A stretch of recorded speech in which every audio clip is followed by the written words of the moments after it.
ಇನ್ನು ಮುಂದಿನ ಸುದ್ದಿಯನ್ನು ನೋಡೋದಾದ್ರೆ ಒತ್ತುವರಿ ತೆರವು ವೇಳೆ ಜಿಬಿಎ ಸಿಬ್ಬಂದಿ ಮೇಲೆ ನಡೆದಿರತಕ್ಕಂಥ ಒಂದು ಹಲ್ಲೆ ಪ್ರಕರಣ ಏನಿದೆ, ಹಲ್ಲೆ ಪ್ರಕರಣಕ್ಕೆ ಸಂಬಂಧಪಟ್ಟ ಹಾಗೆ ಸಿಬ್ಬಂದಿ ಮೇಲಿನ ಹಲ್ಲೆ ಖಂಡಿಸಿ ಈಗ ಜಿಬಿಎ ನೌಕರರು ಒಂದು ಮೀಟಿಂಗ್ ಅನ್ನ ಮಾಡೋದಕ್ಕೆ ಪ್ಲಾನ್ ಅನ್ನು ಮಾಡ್ಕೊಂಡಿದ್ದಾರೆ. ಇವತ್ತು ಬೆಳಗ್ಗೆ 11:30ಕ್ಕೆ ಜಿಬಿಎ ನೌಕರರ ಸಂಘದಿಂದ ಒಂದು ಸಭೆ ನಡೆಯುತ್ತೆ.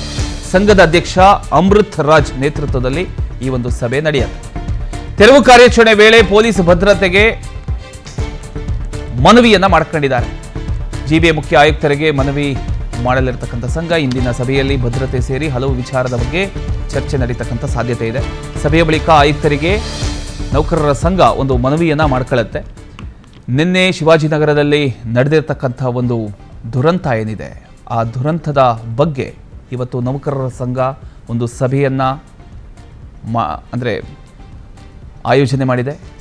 ಈ ಒಂದು ಸಭೆಯಲ್ಲಿ ಚರ್ಚೆಯ ನಂತರ ಆಯುಕ್ತರಿಗೆ ಮನವಿಯನ್ನು ಮಾಡ್ಕೊಳ್ತಾರೆ. ನಮಗೆ ಸಪೋರ್ಟ್ ಮಾಡಿ, ನಮಗೆ ಭದ್ರತೆ ಬೇಕು ಅಂತ. ಈಗ ಇದರ ಬಗ್ಗೆ ಇನ್ನಷ್ಟು ಡೀಟೇಲ್ಸ್ ಕೊಡ್ತಾರೆ ನಮ್ಮ ಪ್ರತಿನಿಧಿ ರಂಜನ್. ರಂಜನ್, ಈಗ ನಿನ್ನೆ ನಡೆದಿರತಕ್ಕಂತಹ ಶಿವಾಜಿನಗರದಲ್ಲಿ ನಡೆದಿರತಕ್ಕಂಥ ಒಂದು ಹಲ್ಲೆ ಪ್ರಕರಣ ಏನಿದೆ, ಹಲ್ಲೆ ಪ್ರಕರಣಕ್ಕೆ ಸಂಬಂಧಪಟ್ಟ ಹಾಗೆ ಈಗ ನೌಕರರ ಸಂಘ ಎಲ್ಲ ಸೇರ್ಕೊಂಡು ಈಗ ಚರ್ಚೆ ಮಾಡೋದಕ್ಕೆ ಮುಂದಾಗಿದೆ. ಸೊ ಈ ಚರ್ಚೆಯ ಉದ್ದೇಶ ಏನು, ನೆಕ್ಸ್ಟ್ ಸ್ಟೆಪ್ ಏನು ತಗೊಳ್ತಾರೆ ಅವರು ಅಂತ? ಪ್ರಮೋದ್ ಬೋಪಣ್ಣ, ಏನು ಜಿಬಿ ಅಧಿಕಾರಿಗಳು ನಿನ್ನೆ ಶಿವಾಜಿನಗರದ ಬಸ್ ನಿಲ್ದಾಣದ ಬಳಿ ಪಾದಚಾರಿ ಒತ್ತುವರಿ ಆಗಿತ್ತು. ಅದನ್ನು ತೆರವುಗೊಳಿಸೋಕೆ ಹೋದಂತ ಸಂದರ್ಭದಲ್ಲಿ ಕನ್ನಡಪರ ಸಂಘಟನೆಗಳಾದಂತಹ ಕರ್ನಾಟಕ ಸೇನೆಯ ರಾಜ್ಯಾಧ್ಯಕ್ಷರಾದಂತಹ ಬಸವರಾಜ್ ಪಡುಕೋಣೆ ಹಾಗೂ ಒಂದಿಷ್ಟು ಬೀದಿ ಬದಿ ವ್ಯಾಪಾರಸ್ಥರು ನೇರವಾಗಿ ಜಿಬಿ ಅಧಿಕಾರಿಗಳ ಮೇಲೆ ಪೆಪ್ಪರ್ ಸ್ಪ್ರೇ ಮತ್ತು ಹೆಲ್ಮೆಟ್ ಮತ್ತು ಚೇರು ಟೇಬಲ್ ನಿಂದ ಹೊಡೆಯೋದ್ರ ಮೂಲಕ ದಾಳಿಯನ್ನ ಮಾಡಿದ್ರು.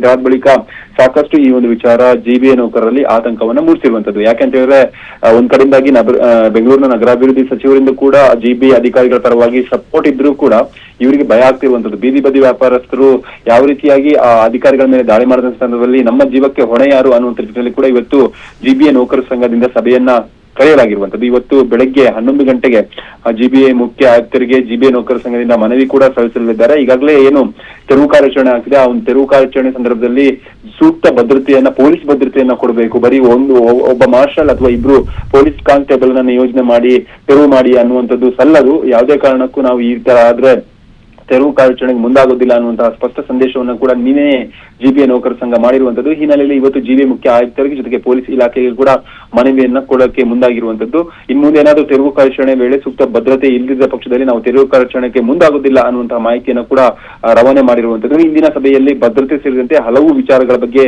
ಚರ್ಚೆಯನ್ನ ಮಾಡ್ತಾರೆ. ಚರ್ಚೆ ಆದ ಬಳಿಕ ಮುಖ್ಯ ಆಯುಕ್ತರಿಗೆ ಮನವಿಯನ್ನ ನೌಕರ ಸಂಘ ನೀಡಲಿದೆ. ಜಿಬಿಎ ನೌಕರ ಸಂಘದ ಅಧ್ಯಕ್ಷರಾದಂತಹ ಅಮೃತ್ ರಾಜ್ ಈ ಬಗ್ಗೆ ಮಾಹಿತಿಯನ್ನು PNS ವಿಸ್ತಾರ ನ್ಯೂಸ್ಗೆ ಕೊಟ್ಟಿರುವಂತದ್ದು. ಇವತ್ತು ಬೆಳಗ್ಗೆ 11:30ಕ್ಕೆ ಈ ಒಂದು ಸಭೆ ನಡೆಯಲಿದೆ. ಸಭೆಯ ಬಳಿಕ ನೇರವಾಗಿ ಮುಖ್ಯ ಆಯುಕ್ತರಿಗೆ ಮನವಿಯನ್ನು ಕೊಡಲಿದ್ದಾರೆ. ಪ್ರಮೋದ್ ಬೋಪಣ್ಣ, ಥ್ಯಾಂಕ್ ಯು ನಿಮ್ಮೆಲ್ಲ ಮಾಹಿತಿಗಾಗಿ.